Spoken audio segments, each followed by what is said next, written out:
Hi, I'm old Sneelock. I'm on the road today. I'm up in the little town of Flushing. And I'm going to MIchiganders, Antiques and Collectibles. That's the only store in the local area that I can find that has antiques. So, come on with me, we'll take a look around.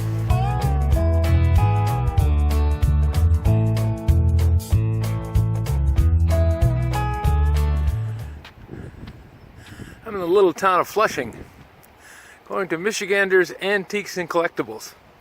I hope they're open. Well, the sign says open. Let's see.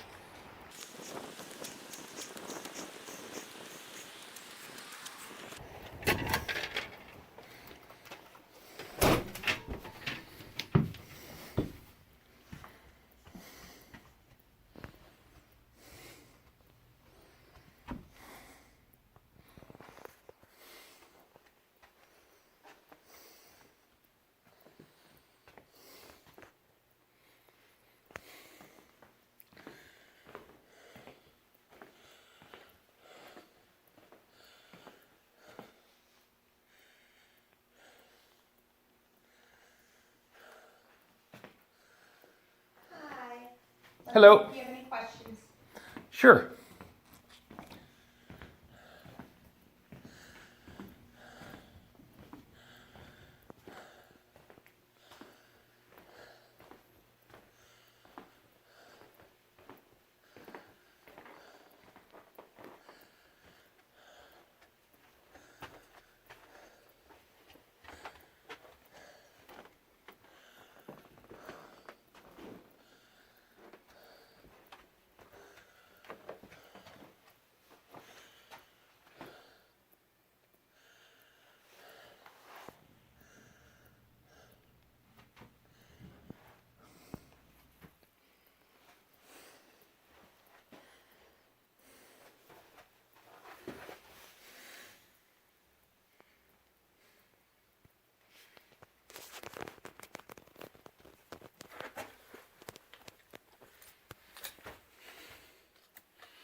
That's quite the closet door. Oh, yeah. Former bank? Yep, it was a bank from the late 1880s to about 1964. Wow. And then it went to a jewelry store for 20 years. Well, that makes sense, you know, kind of step one to the other. Yep, and that safe was put in 1930, the one with the silver, and the original is in that hallway that you just passed. The original what? Safe. Oh. It's over there, to the right.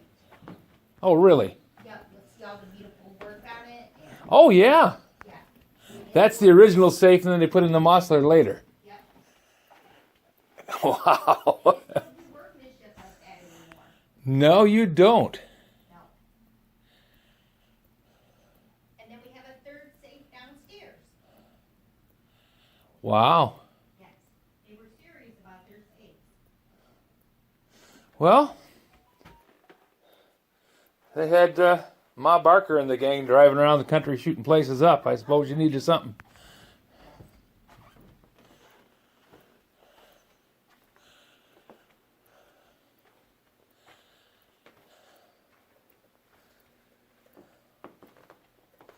Well, that's cool that it's got that much history in your building.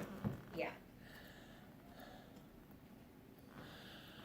I collect antique tools, so I'm up visiting friends. I live over by Kalamazoo, Oh, okay. and I'm visiting my wife's friends. So my wife is having fun with her friends, and I'm off wandering. Well, I know we have a couple of things. We have a wood level back there, some pliers, a hand planer. I did see those. Yeah, most of that stuff, when we get it in, people buy it up pretty quickly. Mm-hmm. So, Well, I'm in that unfortunate situation where I've bought nearly one of everything. So after you've got 20 of them, you go, do I really need 20? yeah. I understand. So I've been selling a few things off, which has been rather lucrative, which is kind of funny because I started buying tools back before they had any value. People said, oh, that's just rust, you know. And now, not through my efforts, but through a lot of people on the internet, they've decided that, wow, that plane's kind of cool. Oh, And I go, yeah, I paid $2 for it. Give me 50. And they go, wow, what a deal. I know. It's amazing what people all of a sudden think are like, oh. We've had lots of things for years that people are just like, oh. Mm-hmm. Like, And yeah, we territory can makes a difference. Trash some of it. Yeah. We will say I am a trash picker. If I see something that looks good enough, I'm stopping. Oh, yeah. We got our beautiful, we have acreage. We were driving by and they used to be on A-frame swings and they were hand carved. They threw them out because the A-frame must have broke. Two of them. We spent $100 and redid the A-frames and they're beautiful. It's like, why would you throw that out? Some people don't have any talent for fixing things.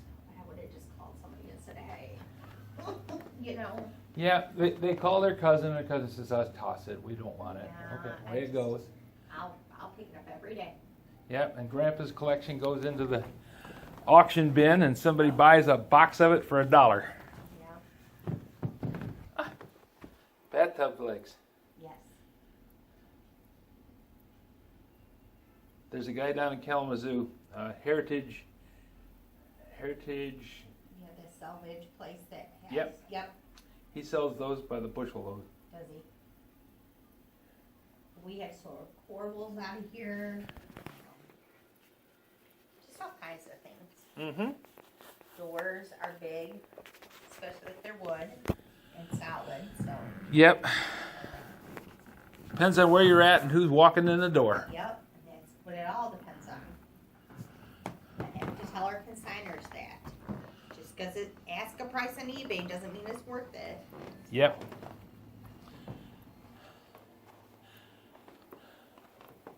And the other thing you got to remember is it's only here when you're looking at it.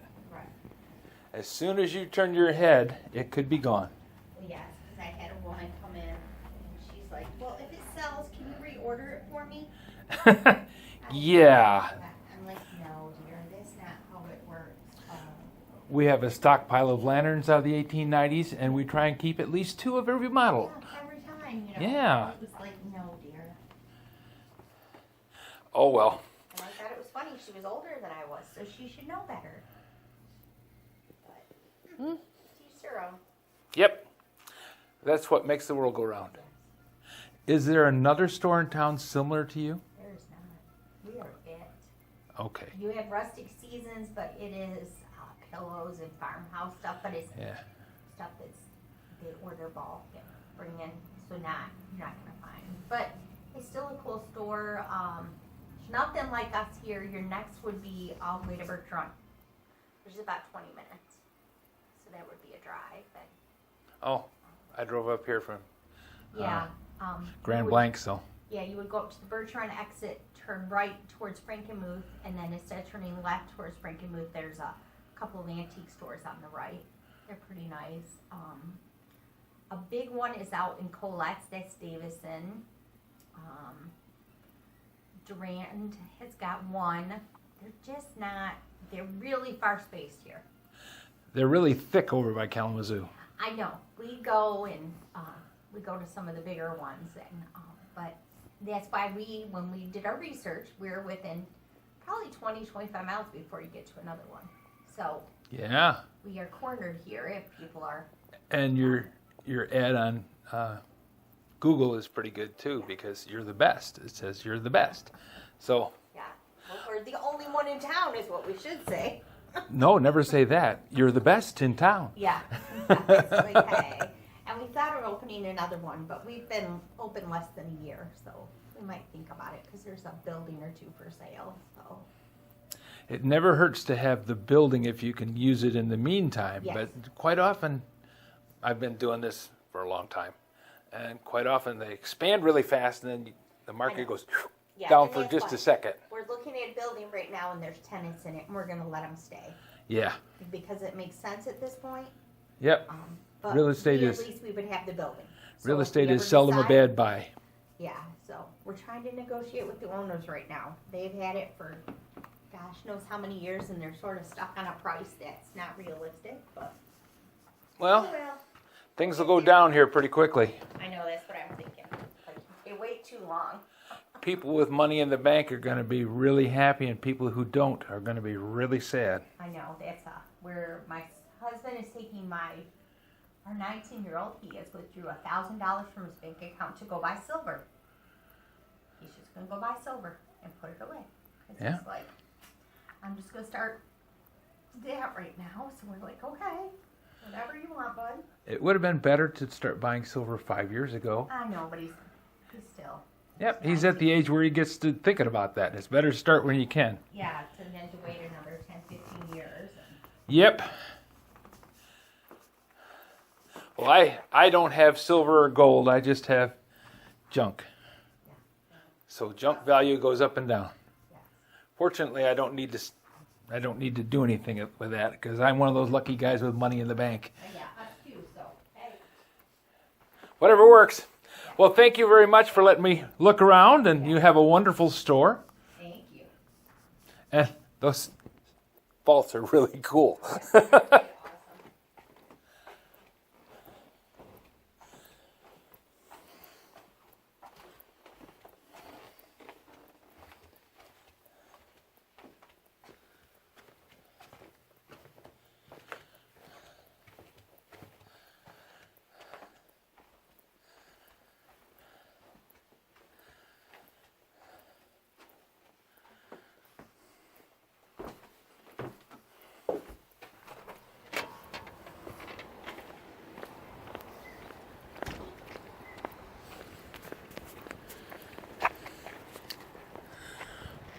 Well, that was a cool store, and 3 safes in the building.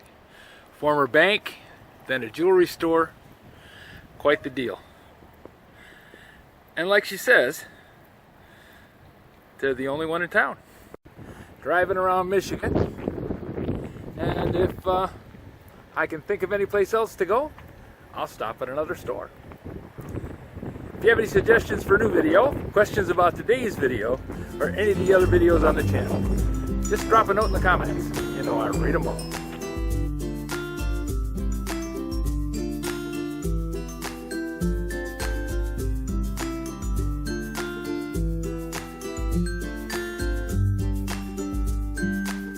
This video is not to be viewed by anyone under the age of 13 in the U.S. or 16 in the European Union, without the express written permission of the parents or legal guardians of the underage person. Such written permission must be on file at the local government entity in charge of enforcing the rules and regulations established by the FTC. Anyone violating these terms is admitting by default that they hold harmless the owners and operators of this channel Any and all questions should be addressed to your local branch of the FTC.